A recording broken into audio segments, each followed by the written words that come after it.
Niadtong bendita sa Lukay, gihisgutan ang pasyon sad sa Ginoo, sumala ni San Mateo, niya karon sumala ni San Juan. Pulos ni sila mga eyewitnesses. Niya kani si San Juan nga nagsuwat aning ato karong ebanghelyo or pasyon, nikuyog yun siya ni Maria didto sa tiilan sa krus o didto gibilin ni Hesus ang iyang mama. Ningon siya, kini ang imong inahan. Niya si San Juan sad gibilin sad ni Hesus ngadto ni Maria, in siya babay, kini ang imong anak. Niya kining pagkabilina mao ni ang paghatag sa kita may giluwas ni Hesus, kay bao naman si Hesus nga natuman na niya ang kaluwasan. Ang kaluwasan padayon nga bantayan, padayon nga panalipdan. Nya way lain nga the best nga makapanalipod sa kaluwasan kundili ang iya rasad nga inahan nga maoy nahimong inahan sa kaluwasan, ang Birhen Maria. Tige lingiyay mong tupad ing na nagpuyo pas Maria sa inyo. Kay pagbili ni Hesus, ni puyo man des Maria tipon sa tinunan. Karon ni puyo pas Maria sa inyo. Kung magsigi og rosaryo ang usa ka tawo, kanang santos nga rosaryo mo ginay first and the best devotion ni Mama Mary para magpabilin siya nato. Nya kung ang usa ka pamilya magrosaryo gyud, kanang pamilyaha protektahan ni Maria. Ang kaluwasan naa anang maong pamilya. Kung ang usa ka opisina magrosaryo gyud, naa sa diha si Maria. Ang usa ka parokya magrosaryo gyud. Salamat sa Ginoo kay naagi magsigi grosaryo dinhi sa ato alas 5 buntag. Naayo usahay batan og tingog, minaw ko dito sa babaw, nya nasa usahay tiwasonon og tingog. Pero sige lang, rosaryo gyud. Kana ni asa dinhi si Maria.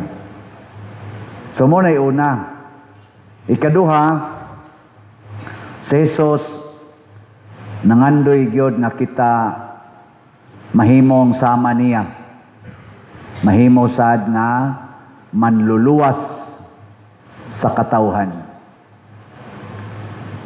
Gilingiya na sa dimong tupad. Lingiya ba? Ing na luwas ako sa akong utang. Ing na ka no? Ana, ang tupad niyo ba? Luwas ako. Kasagaran nato karon panahon na ba? Mga isipan. Dili ganahan nga muantos aron maluwas ang problema or kahimtang sa usa ka tawo. Mao bitaw na nga gubot kay rong kalibutan labi na dinhi sa tong nasod kay mga isipan mag-iyahay og luwas sa iyang kaugalingon. Nya kanusa man ta murag kunuhay magkahiusa-hiusa kun ang katalagman muigo na nato. Karon ambot na pa ba kayo ng hatag rog bugas dito sa Mulaw, Kabadyangan, Tamiyaw? Napa? Wala no? Ano man to sa unang gapanon man to nga to? Dito sa Bugo, northern part sa Cebu, traffic man kayo to, kay truck ba to, dagko kayong wing bands, dag mga pagkaon. Karon apa dito yung galinya? Wala na. Sa una, di atong kumbinto, di hapit maagi, porting daghanang bugas, deliver, kay i-distribute na to, nga to, hapit kada adlaw, gasing tag-distribute. Karon tanawa to kumbinto. Wa na kay madaw-daw eh. Sinaw. Nganuan, kay dili ta permanente sa atong commitment nga mahimo gitang manluluwas. Muna nga dinis ato do na tay permanente nga agianas kaluwasan. Ug unsa man na? Unsa? Tanawa wa na kinomdomuban. Unsa na siya? Ang atong slot. Mao na atong paagis kaluwasan. Kada nimo simba, hapit ka diya sa lamisa, adto ka dito sa opisina, palit kag slot. Arriba ka sa atong mga bangko, deposito. Arriba ka sa GCash, basta na slot. Nya kanang maong slot, ato nang tipunon, mo din atong i-project dayon. Mo na rong na natay ongoing project din Way hunong-hunong project. Hangtod ta mga matay. Dili na to ingon project ta karon nya labay na sad ang 5 ka tuig, wa nay project kay sige na lang kolektahay. Nya biya dayon. Sige gyud hangtod ta mga matay. Yeah. Ang di mo lingi, mo'y unang mamatay. Sige, lingi ako no, imong tupad. Lingi permanente yung imong pagpalit. Permanente yun. Mo palit lang ka usa, sunod tuig na saan mo palit. Ayaw Mo na kining kasakit ni Kristo, wa ni niya gihunong pagkahuman dito sa Golgota. Katong pag-ingon niya, natapos na. Wa matapos. Kada adlaw gisigihag balik-balik gikan adto hangtod karon pinaagi nining santos nga Eucharistia.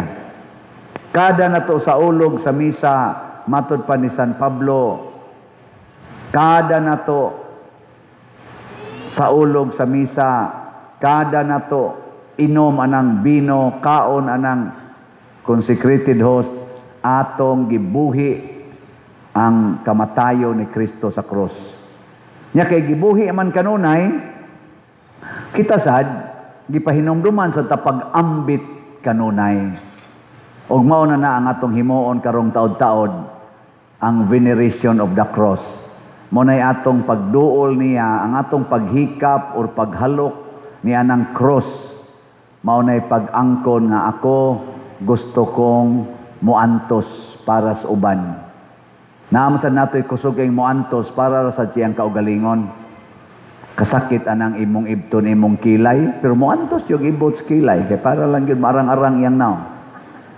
Kasakit anang hasol man ang magpariban sa buhok, kanang pakolor sa buhok, dugay na mahuman, sigihan mo anag sa puston-puston pa ng inyong diha. Sige pa mo, pandung-pandungan pa mo anang murag helmet nga dako kayo. Nya inighuman paugahon na sad bira-birahon magyango-yango sang ana-ana. Pero antoson lang yun para siyang kaugalingon. Nindot man ang pag-antosa pero mas nindot kinang moantos ka para sa uban. Kana gyud mo pinakanindot. Ayaw nang antos para sa imong kaugalingon lang.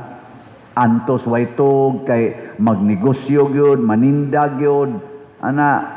Antos mo adtog abroad. Kay para yun makakwartag dako-dako, para naman sa imong kaugalingon. Pwede gina, magnegosyo ka, kay para sa imong silingan. Labi na gyud adtong mga way trabaho, katong mga manuyupay, itong sige lag standby, imo sa to silang bahinan. Ano ba? Mo abroad ka, kay para sa imong mga silingan nga, wa gyud tayo mga pangita. Alang, sige lingkod-lingkod, pasinaw anang bangko, siging libak, naay gamay kargahonon, mangarga, naay iro masaag, puspusan, ihawon, pistahan dayon, mga inana ba? Imo sa na silang gahinan, budgetan po na nimo sila. Maghuna-huna ta ba? Para sa panginahanglan sa uban. Ug ang panginahanglan sa hustisya, panginahanglan sa kamatuuran, panginahanglan sa atong nasod ron nga masumpo ning korupsyon, kining mga kawatan, sumuantos ta pagbarog sa kamatuuran para mahunong na at least din hinato mahunong ang kabakakon. Muantos ta nga di kita mangawat bisag kinagamyang butang aron masumpo ang pagkakawatan ining mga banggiitang kawatan nato nga nindot kayog mga sakyanan, nindot kayog mga sinina. Karon dagko na tong sipyat kita mga Pilipinos, kita ganitag siga kay mata, bulingon kay ay pasudla kay mangawat na. Oy, gamay ra kay nagkawaton o sa laptop o sa cellphone, mao ra ni kawaton ana. Kana gyud na nagbarong, kanang nagbarong. Ana, kanang nindot kay mga kurbata, ana diha, nindot kay sakyanan, kana mo'y peligro kay kawatana, kay nga naman millions, billions, trillions ang kawaton ana. Arang-arang paning na nagsutana. Kay kana raman sa mga lata nga kolekta mo'y among pwedeng kawaton. Arang-arang lang ni Jotay. Kana sila kay mga binandol yun, isod pagmalita, tag sa kabandol, gikan pag nag Central Bank.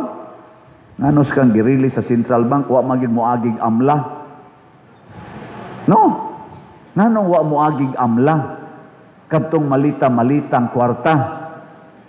Naunta, bisag mo withdraw ka, hoy, kamo mga bankers, paminaw mo, strictar ba kayo mag-stricto?